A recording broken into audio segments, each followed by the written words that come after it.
इस पूरी वीडियो में फ्यूचर टेक्नोलॉजी टेक चैनल है, टेक्नोलॉजी के बारे में बात होगी। फ्यूचर टेक्नोलॉजी के बारे में बात करते हैं। आखिर इंडिया में फ्यूचर टेक्नोलॉजी किस कैटेगरी में कितने अच्छे से आगे बढ़ सकती है और कहां तक जा सकती है, उसके बारे में बात करते हैं। सबसे पहले अमेरिका से चलते हैं। टेस्ला का आपने नाम सुना होगा। अमेरिका में सबसे बड़ी कंपनी अगर कोई है, टेस्ला है, जो इलेक्ट्रिक कार्स प्रोवाइड करती है, बनाती है यूजर्स को। और उनकी अपनी चार्जिंग एजेंसी है, खुद की charging agency 150 kilometre, 100 kilometre, 200 kilometre पे, ऐसे पे उनकी बहुत सारी सुपर चार्जिंग पोर्ट्स बने हुए हैं। जैसे कि अपने पेट्रोल पंप होते हैं, 3 मिनट में 4 मिनट में अपना पूरी टैंकी फुल करवाओ और 600 से 700 किलोमीटर रनिंग कर लो। ऐसी कार्स आ रही हैं, कोई 300 किलोमीटर चलती है, कोई 600 किलोमीटर चलती है, जो 4 से 5 या 6 सेकंड में ही 120 की स्पीड पकड़ जाती है, फुल स्पीड पकड़ जाती है। मतलब इतने कम टाइम में इतनी ज़्यादा स्पीड गेन करती है और इतनी लंबी आपको ट्रैवलिंग ड्यूरेशन देती है, लगभग 500 किलोमीटर, 600 किलोमीटर। वैसे इंडिया में भी काफ़ी कंपनियां आई हैं उभर के जो इलेक्ट्रिक कार्स बना रही हैं, लेकिन अमेरिका में सबसे ज़्यादा चलने वाली इलेक्ट्रिक कार्स टेस्ला की हैं और बाकी फोर्ड और बहुत सारी कंपनियां भी एक एक करके इलेक्ट्रिक कार्स में आते जा रही हैं, क्योंकि जो फ्यूल्स हैं हमारे डीजल, पेट्रोल, ये लिमिटेड मात्रा में है और आने वाले टाइम में बहुत महंगे होने वाले हैं। तो इलेक्ट्रिक कार्स का ज़माना आने वाला है। अब इंडिया में क्या ये पॉसिबल है? ये बात मेरे को इसलिए आई क्योंकि मैंने कहा आपके साथ भी शेयर करता हूँ। इंडिया में टेस्ला की कार्स आने वाली हैं 2021 में। तो हमारे किसी इंडियन यूज़र ने एलॉन मस्क के ट्वीट को रीट्वीट करते हुए कहा कि क्या टेस्ला जनवरी तक इंडिया में आ जाएगी। तो वहाँ एलॉन मस्क ने बताया कि जनवरी तो नहीं, लेकिन डेफिनेटली 2021 में इंडिया में आ जाएगी टेस्ला। अब देखिए, टेस्ला की जो कार्स होती हैं वो 50 लाख से ऊपर ही रहती हैं, 40-50 लाख से ऊपर रहती हैं। अब अगर टेस्ला की सुपर चार्जिंग पोर्ट्स यहाँ पे है ही नहीं, बहुत कम है भी, तो उसके बाद लगेंगे और 600 किलोमीटर चलने के बाद अगर आपकी कार बंद हो गई तो क्या आप आगे बढ़ना चाहेंगे? नहीं बढ़ सकते हैं, क्योंकि वहाँ चार्जिंग पोर्ट ही नहीं है। अगर सुपर चार्जिंग पोर्ट ही नहीं है तो वो भी नहीं है। अब जैसे आप फ़ोन यूज करते हैं, मैं आपको डिफरेंस बताता हूँ। फ़ोन में आपको सी टाइप केबल मिलती है, पहले मिलती थी पिन, मिलती थी पतली पिन, उसके बाद सी टाइप आ गया पोर्ट।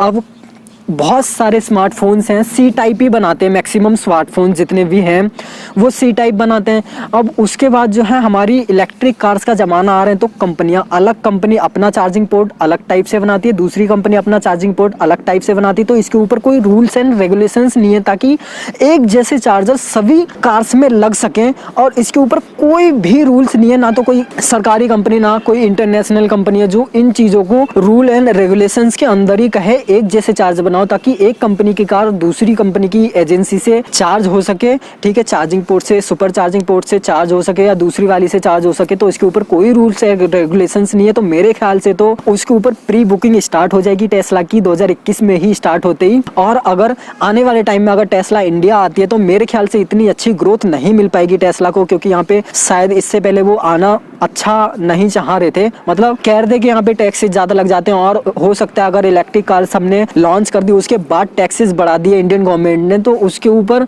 बहुत ज़्यादा चार्जेस लग जाएंगे और उसको काफ़ी ज़्यादा नुकसान होने वाले टेस्ला कंपनी को। तो इसलिए उन्हें पहले लॉन्च नहीं की, तो 2021 में लॉन्च करने का प्लान बना रहे हैं। अगर आती हैं तो शायद बहुत ज़्यादा सामना करना पड़ सकता है कि अगर आपकी गाड़ी बंद हो गई तो बंद पड़ी रहेगी, आगे बढ़ने के कोई चांसेस ही नहीं है। अब आपको बता दूं 2021 में सबसे ज़्यादा कमाई करने वाले एलॉन मस्क ही हैं, जो सबसे ज़्यादा कमाई की है 2021 में। पूरी वर्ल्ड की इकोनॉमी डाउन गई है, लेकिन हमारे एलॉन मस्क जो महाराज है दुनिया के दूसरे सबसे अमीर लोगों की लिस्ट में शामिल हो चुके हैं। सिर्फ 20,000 करोड़ की उनकी कुछ बची हुई है, अमेजॉन को टक्कर देके नंबर 1 पे आ जाएंगे। और बहुत जल्दी उनके स्पेस एक्स इतनी तेजी से ग्रो की है, उनकी तीनों कंपनियां, एक ग्रीन कंपनी है उनकी, और एक आपको पता होगा टेस्ला है, और एक और कंपनी है स्पेस एक्स। तीनों कंपनी इतनी ग्रो हुई है बहुत ज़्यादा, उसके बाद वो इंडिया में भी एंट्री मारने वाले हैं। तो जाहिर सी बात है, अगर आप परचेज करना चाहेंगे किसी भी इलेक्ट्रिक कार को, तो किस कार को पसंद करना चाहेंगे? जिनकी ज़्यादा एजेंसीज होंगे यहाँ पे। वैसे भी इंडिया में ट्रैफिक बहुत रहता है, तो यहाँ पे अगर 600 किलोमीटर वाली कार अगर आप परचेज कर लेते हैं तो वो हो सकता है कि 300 किलोमीटर ही चल पाए। और पता है आपको, यहाँ पे ट्रैफिक इतना ज़्यादा होता है, उसमें पॉसिबल तो शायद नहीं लग रहा है, लेकिन इन फ्यूचर इंडिया में भी बहुत सारी चीज़ें होने वाली हैं और इलेक्ट्रिक कार्स एक के बाद एक कंपनी आने वाली है और बहुत अच्छा ब्राइट फ्यूचर होने वाला है। मैं तो यही कहूँगा कि आप अगर डीजल से इलेक्ट्रिक के अंदर स्विच करते हैं तो बहुत अच्छी चीज़ें, आपको पोल्यूशन है, नो पोल्यूशन पे काम करती है और आप थोड़े से सस्ते भी पड़ जाएंगे उससे, लेकिन महंगी तो होंगी है क्योंकि इनमें बिल्ड स्टार्टिंग है इलेक्ट्रिक कार्स की।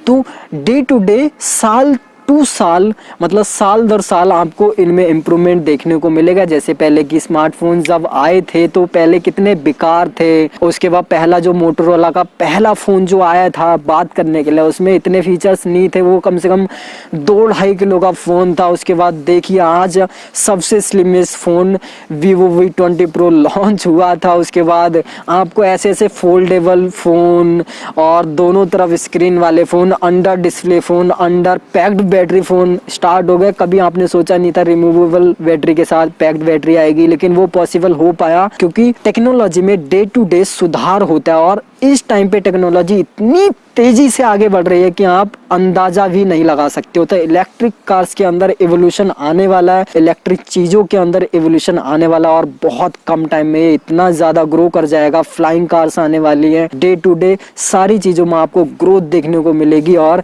इसी के साथ मैंने बहुत कम नॉलेज के साथ आपको इतना ज़्यादा पका चुका हूँ। बहुत अच्छी नॉलेज थी, मुझे पता आप खुश हो गए होंगे इन सारी चीज़ों को सुन के। शायद आप इतनी सारी चीज़ें जान भी नहीं पाते अगर किसी और चैनल को स्विच करते या किसी और वीडियो को स्विच करते। मैंने इतना बताया आपको। अब टेस्ला जो है आने वाली तो है इंडिया में, लेकिन क्या आप परचेज करना चाहेंगे? 40 से 50 लाख रुपए आप इन्वेस्ट करेंगे, उसके बाद बावजूद भी आपको अगर चार्जिंग की फैसिलिटी ना मिले तो शायद मुश्किल है। वैसे टेस्ला ने कहा था, वहाँ पे उनके सुपर चार्जर्स जो हैं अमेरिका में बने हुए, उनने कहा था जो बड़ी बड़ी कंपनियां हैं अपनी कार्स बनाती हैं वो हमें कांटेक्ट कर सकती है, मतलब हमारे चार्जिंग पोर्ट से अपनी कार्स चार्ज करें। लेकिन वहाँ की कुछ कंपनियों ने ये भी कह दिया था कि नहीं, हम आपके पोर्ट से चार्ज नहीं करेंगे, क्योंकि इसमें ये भी हो जाता है कि ओवरऑल वो दूसरी कंपनी वाले जो हैं टेस्ला के ऊपर डिपेंड हो जाएंगे। और डिपेंड रहने से ये है कि इन फ्यूचर वो जब भी करेंगे टेस्ला की मदद लेनी ही पड़ेगी और उसमें टेस्ला को फ़ायदा भी है। तो उन लोगों ने मना किया नहीं कि हम अलग टाइप के अपने चार्जर बनाते हैं और इस तरीके से आगे बढ़ते हैं। तो कुल मिला के जो है, कोई भी इंसान अगर इलेक्ट्रिक कार ख़रीदता है तो वो उसी कंपनी का चार्जर पोर्ट इस्तेमाल करेगा और वो कंपनी इतने ज़्यादा चार्जर पोर्ट अगर लगा नहीं पाएगी तो इसमें नुकसान हम यूजर्स का ही है कुल मिला के। तो ये आपके ऊपर भी डिपेंड करता है, बाकी लोगों के ऊपर भी डिपेंड करता है क्या आप इसमें स्विच करेंगे। मैं तो कहूँगा थोड़ा सा वेट कीजिए, उसके बाद धीरे धीरे स्विच कीजिए, क्योंकि धीरे धीरे चीज़ें सुधरते जाएंगी और इंडिया में इसका एवोल्यूशन इतना हाई होने वाला है कि आप सोच नहीं सकते, बहुत आगे तक जाएगी ये चीज़। फिलहाल मैं इस वीडियो को यहीं पे एंड करता हूँ क्योंकि बहुत ज़्यादा बड़ी हो चुकी है वीडियो। Bye bye.